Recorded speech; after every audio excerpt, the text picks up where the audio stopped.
All right guys, calf training tip. There's a reason why most people have really shitty calves, including myself, and I'm gonna teach you something to get them developed better, right? So how do we develop our calves? Well, two problems with your calves. The first problem is their tolerance is so high, and the reason why their tolerance is so high is because it's the most used muscle in your body. You're walking more than you're doing anything else, therefore the muscles are being stimulated more than anything else. So when a muscle has a higher tolerance, in order to progress that muscle, you need to surpass the tolerance, right? You need to reach its tolerance so that it has a reason to grow, it has a reason to adapt to the stimulus and the stress of whatever you're doing, the walking, the running, and all of that. So because the tolerance is so great, it's very difficult to progress that because you need to do more than what you do on a day-to-day basis. Now the second reason why most people have a difficult time training their calves is because the muscle is weakest in the most contracted position, like every other muscle, right? So when you contract a muscle, it gets weaker and weaker.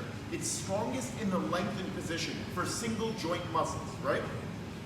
So when we're doing our calf training exercises, what's happening is as we go up, we're getting weaker, but we're lifting the same amount of weight from the bottom that we are the top. And typically, we favor a weight that we can manage at the bottom. The bottom meaning in the lengthened position. So while I'm down here, right? Let's say I have 100 pounds on my back, and that's what I can manage. I'm managing the 100 pounds on my back plus my body weight. As I come up, the muscle can't manage the 100 pounds because the muscle's getting weaker in that shortened position, in that contracted position. So whatever I can tolerate at the bottom, maximally, I can't tolerate at the top. Therefore, I need to choose a weight that's lighter at the top. But if I choose a weight that's lighter at the top, it's too light at the bottom because it's not enough to stimulate the stronger area of the muscle. So what I need to do is I need to find a machine or I need to find some sort of calf exercises that's heavier at the bottom and the weight falls off at the top. Now there's no calf machine that does that. There's not a single calf machine that does that. And I was just fucking around one day. I was actually trying the hip thrust. You know how people do hip thrusts on this?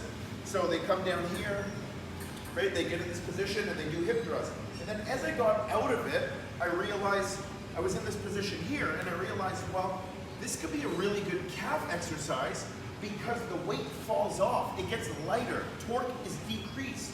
So the amount of force being transferred into this is lighter up here than it is down here. And the reason for that, if you come around here, is you look at this cam, the shape of this cam determines how much force is being transferred onto your legs when you're doing this exercise. So as I come up, you can see it here, this cable moves in closer, right?